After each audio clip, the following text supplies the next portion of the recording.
Hugh Grant, l'acteur britannique aux cheveux ébouriffés qui a élevé la maladresse sociale au rang d'art cinématographique, s'est forgé une carrière légendaire en incarnant le bonnet attachant qui finissait inévitablement par conquérir le cœur de l'héroïne. Pourtant, une ironie amère sous-tend son récit, une ironie qui a pris tout le monde au dépourvu. Celui-là même qui a convaincu des millions de personnes du monde entier de croire au romantisme a passé la majeure partie de sa vie à le fuir, détruisant toute possibilité de bonheur personnel jusqu'à ce qu'il ne reste presque plus rien à anéantir. Aujourd'hui, à 65 ans, à la tête d'une immense fortune et père de 5 enfants de 2 femmes différentes, il devrait avoir atteint un âge où règne le bonheur.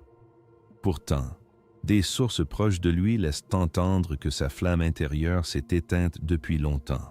Comment une star qui semblait dominer le monde a-t-elle pu le détruire petit à petit? Né à Hammersmith, à Londres, le 9 septembre 1960, Hugh John Mungo Grant grandit dans un milieu bourgeois aisé et raffiné. Son père, James Murray Grant, ancien militaire devenu vendeur de tapis, et sa mère, Finvola Susan MacLean, enseignaient le français et le latin dans un lycée privé de l'Ouest londonien. Leur demeure incarnait la retenue britannique traditionnelle, un lieu où régnait une stoïcité quasi militaire, où les sentiments profonds étaient jalousement gardés comme de précieux héritages familiaux. Le jeune Grant fit ses études à la prestigieuse Latimer Upper School avant d'intégrer le New College d'Oxford pour y étudier la littérature anglaise. C'est dans ce contexte d'architecture historique et parmi les jeunes comédiens en herbe que ses profondes insécurités commencèrent à s'enraciner durablement. Ses camarades de l'université se souviennent de lui comme d'un homme incroyablement drôle, mais étrangement distant, capable de captiver toute une salle tout en veillant à ce que personne ne s'approche de trop près.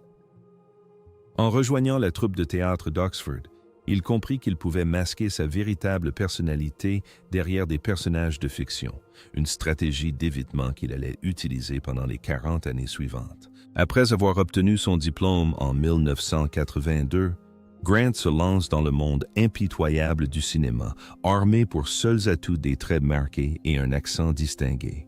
Son premier film, Privilege, tourné pendant ses études à Oxford, tombe dans l'oubli presque instantanément.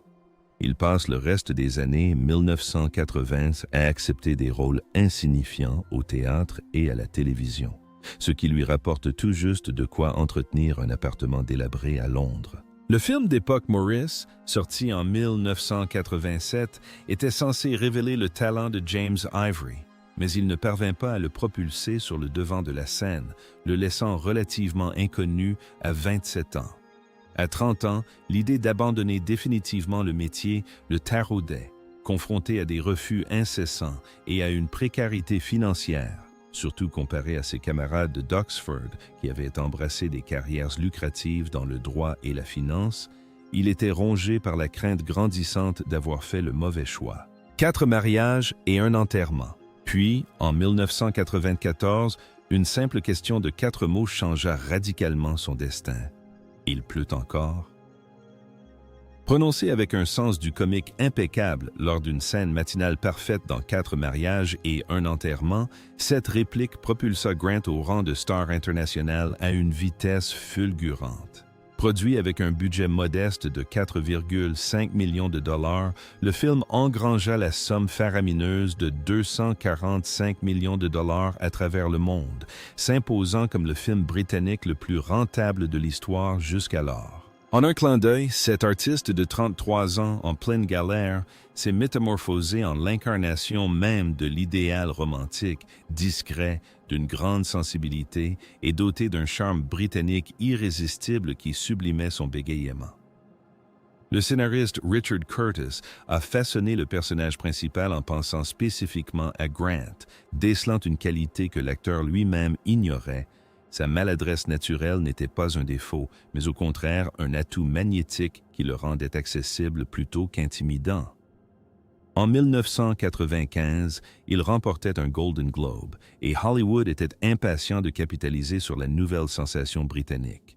En 1995, raison et sentiment le réunit aux côtés d'Emma Thompson, démontrant ainsi son talent pour s'immerger dans l'univers de Jane Austen. En 1999, Coup de foudre à Notting Hill propulse sa formule de la comédie romantique vers de nouveaux sommets, racontant l'histoire d'un modeste libraire courtisant la plus célèbre actrice du monde. Chose remarquable, Grant parvient à rendre cette intrigue parfaitement crédible. Avec 364 millions de dollars de recettes internationales, le film confirme son statut de roi incontesté de la comédie romantique. Un acteur capable de convaincre même les spectateurs les plus sceptiques d'une rencontre amoureuse digne d'un conte de fées. Le journal de Bridget Jones en 2001 lui a permis de se défaire de son image habituelle en incarnant le personnage sordide et irrécupérable de Daniel Cleaver, et le public a adoré le voir explorer ce côté plus sombre et arrogant. À l'approche de la quarantaine, la filmographie de Grant avait rapporté plus de 3 milliards de dollars dans le monde entier. Objectivement, son succès était retentissant. Pourquoi alors, le 27 juin 1995, au sommet de sa gloire, a-t-il risqué de tout anéantir sur Sunset Boulevard? Cette soirée qui a fait voler en éclats les apparences. 60 $, c'est le prix que Grant a payé pour sa rencontre avec Divine Brown dans sa BMW blanche. Finalement, cette somme modique s'est transformée en l'échange le plus coûteux de toute son existence. Le département de police de Los Angeles a arrêté le couple pour attentat à la pudeur en public, et dès le lendemain matin, la photo d'identité judiciaire de l'acteur faisait le tour du monde. On y voyait le gentleman britannique par excellence, l'air à la fois réticent et coupable, appréhendé pour un acte d'une stupidité monumentale qui avait stupéfié même ses plus farouches détracteurs. Il ne s'agissait pas d'une vague rumeur qu'un attaché de presse aurait pu facilement manipuler. Les faits étaient clairs, sordides et indéniables. Logiquement, cette affaire aurait dû mettre un terme à sa carrière. Paradoxalement, elle a produit l'effet inverse. Elle a décuplé sa notoriété. Grant s'est entretenu avec Jay Leno sur le plateau du Tonight Show pour répondre à la question qui brûlait les lèvres de tous.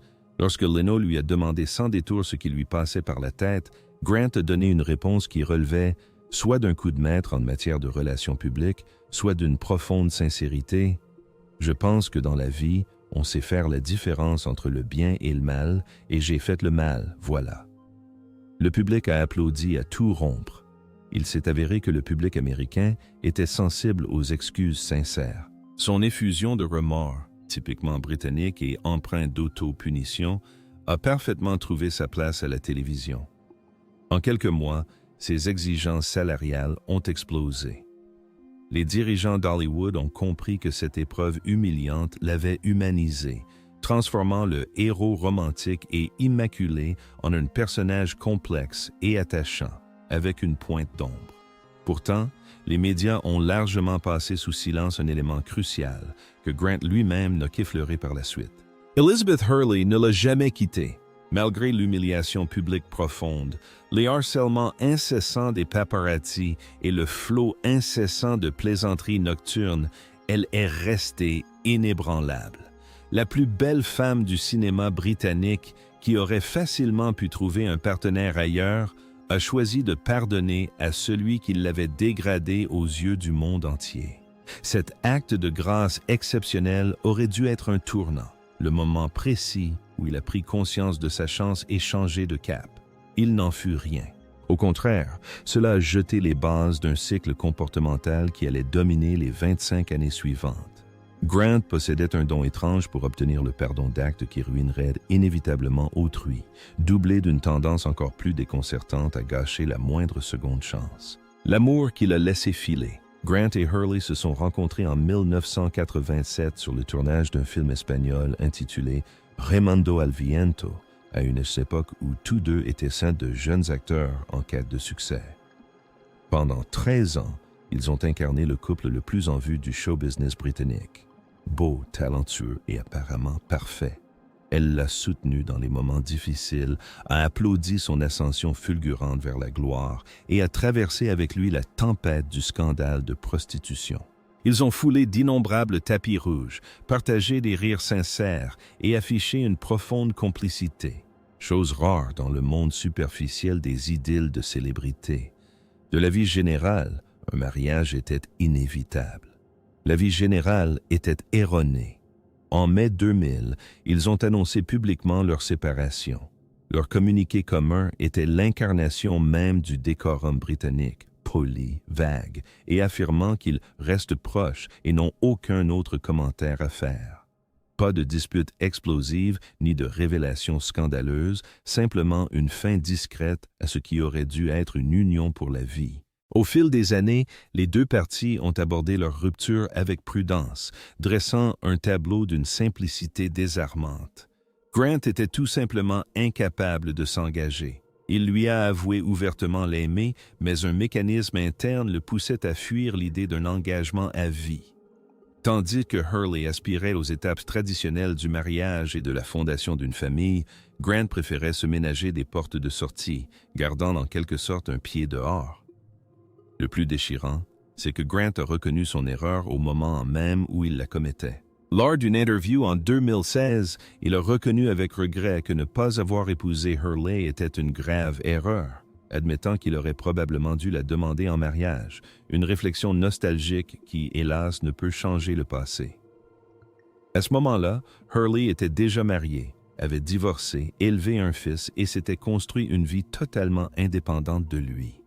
De son côté, Grant avait passé ces mêmes années à enchaîner les liaisons sans lendemain, confirmant ainsi son statut de célibataire le plus réfractaire à l'engagement du cinéma. L'époque chaotique. Après sa rupture avec Hurley, sa vie personnelle a sombré dans le chaos.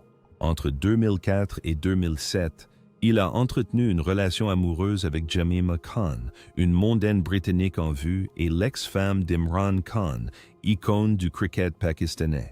Intelligente, riche et séduisante, elle semblait être la partenaire idéale. Pourtant, le même schéma s'est répété, une passion initiale suivie du retrait émotionnel inévitable de Grant. Bien que Khan ait adopté une attitude diplomatique en public, des sources proches du couple à cette époque ont indiqué qu'elle était exaspérée par le refus de Grant d'envisager un avenir commun.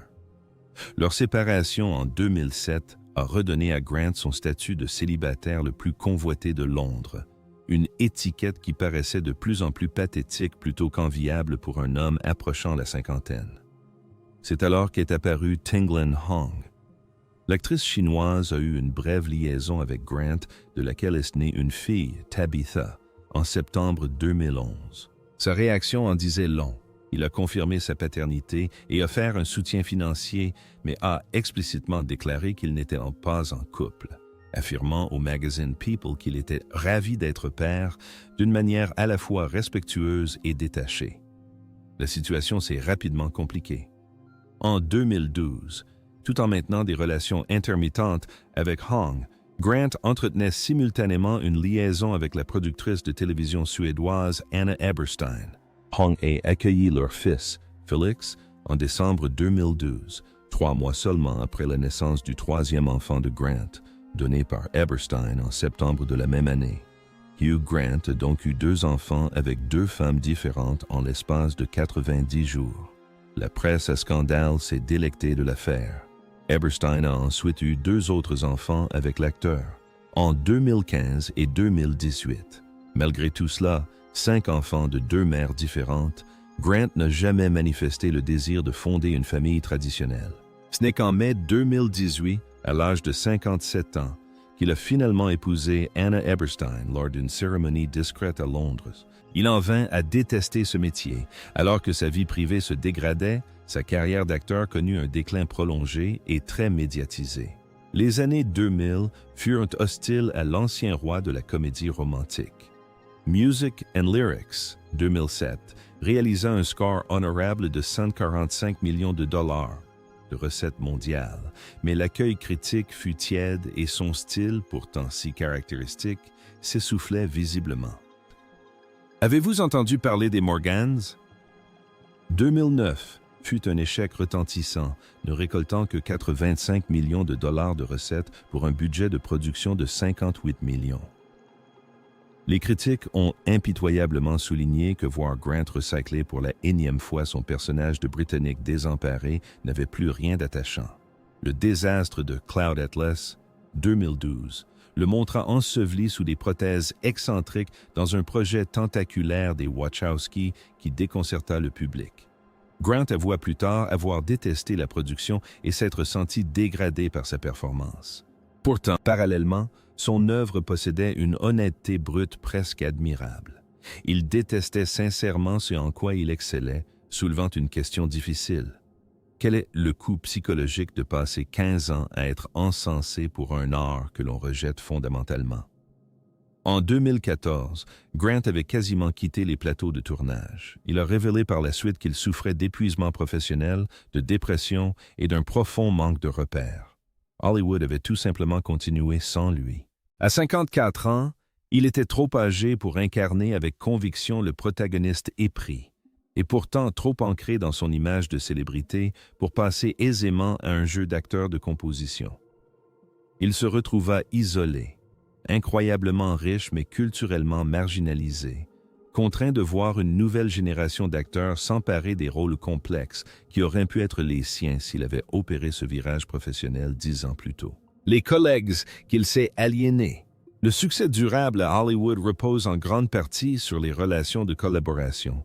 Pourtant, Grant a passé des décennies à rompre les ponts avec la même facilité déconcertante qu'il utilisait pour ruiner sa vie sentimentale. Un nombre impressionnant de ses anciens collègues refusent catégoriquement de retravailler avec lui. Julia Roberts, qui a partagé l'affiche avec lui dans Coup de foudre à Notting Hill, refuse systématiquement, avec diplomatie mais fermeté, toute proposition de suite.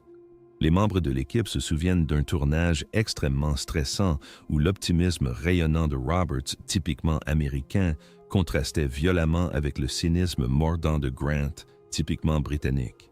Il aurait ridiculisé son cachet de 15 millions de dollars, qui éclipsait ses 7 millions, et se serait ouvertement moqué de son jeu d'actrice. Elle a supporté son comportement jusqu'à la fin du tournage, puis a rompu définitivement les liens, ignorant le triomphe financier monumental du film.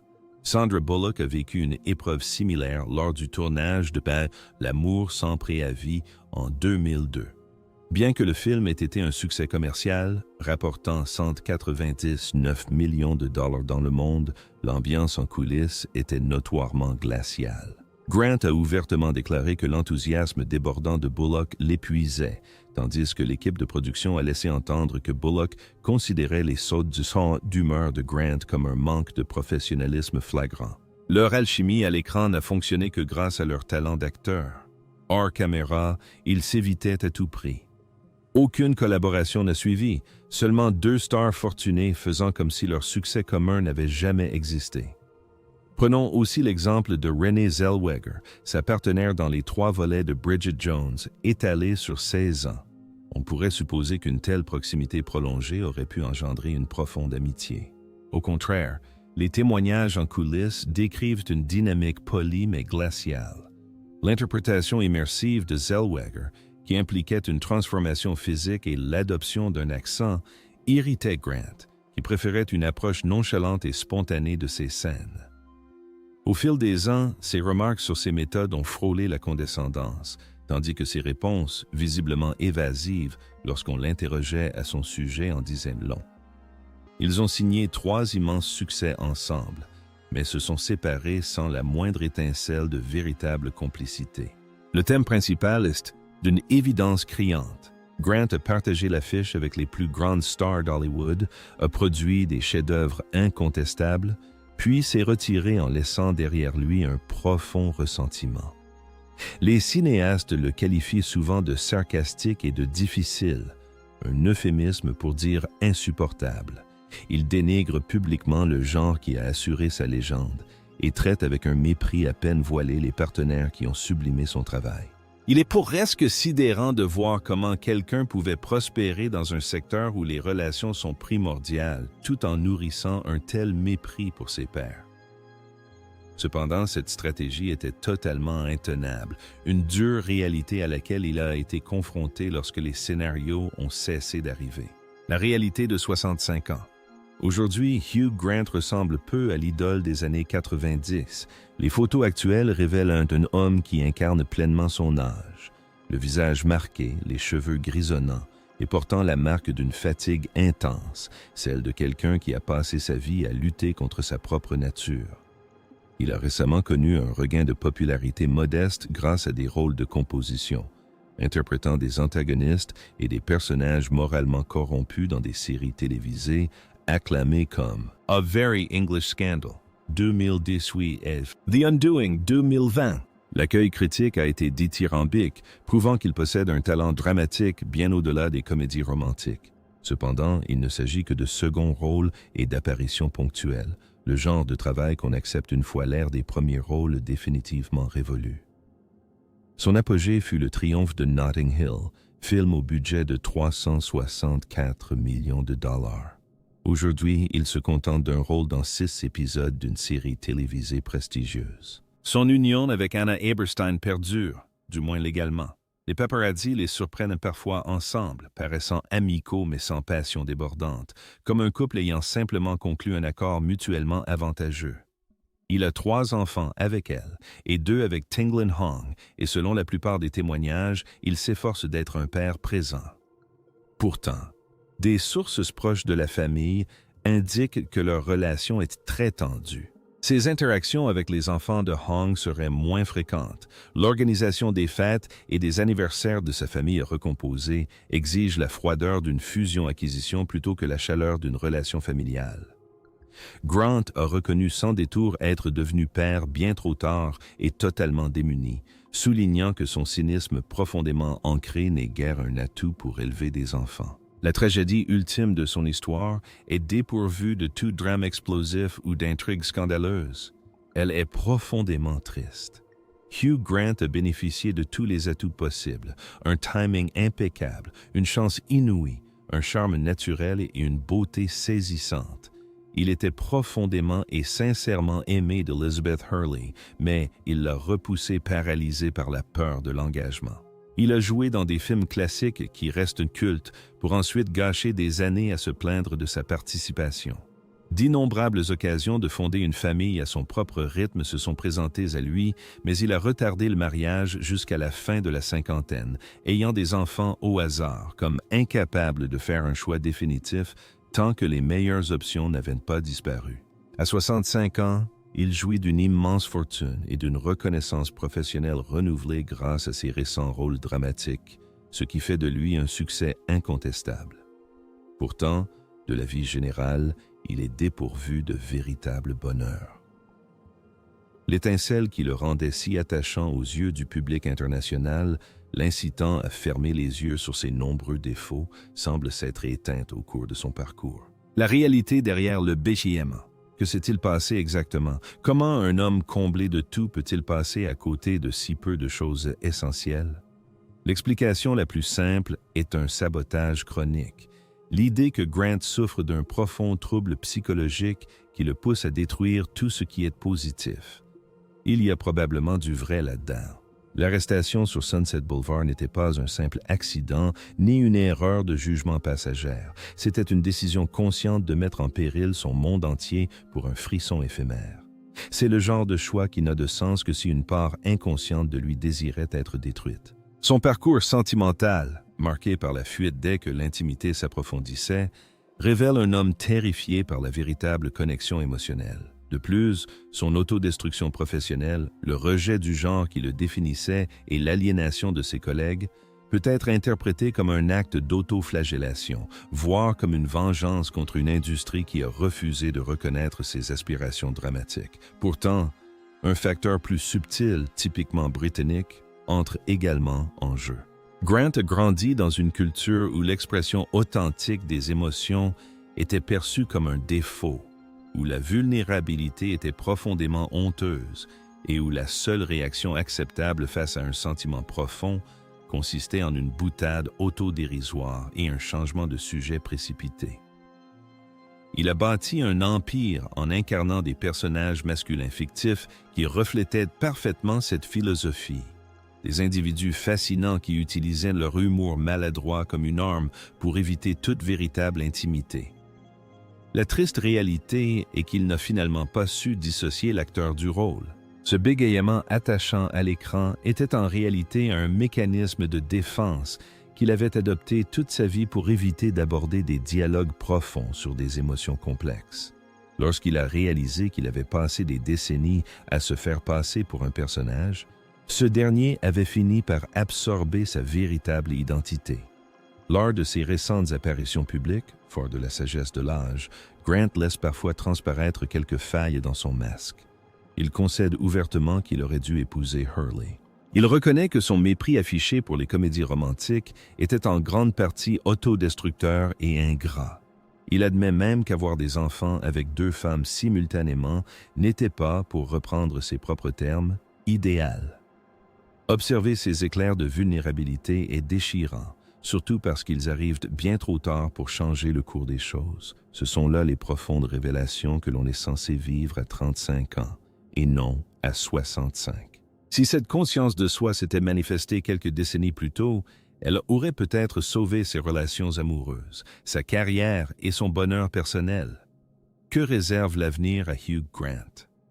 Sans aucun doute, d'autres rôles de composition. Il excelle dans l'interprétation de canailles et de méchants, des rôles qui exploitent à merveille l'amertume innée qui faisait de lui un acteur romantique si complexe. Son mariage avec Anna Eberstein devrait vraisemblablement durer, car recommencer à 0 à 65 ans avec 5 enfants est une perspective décourageante.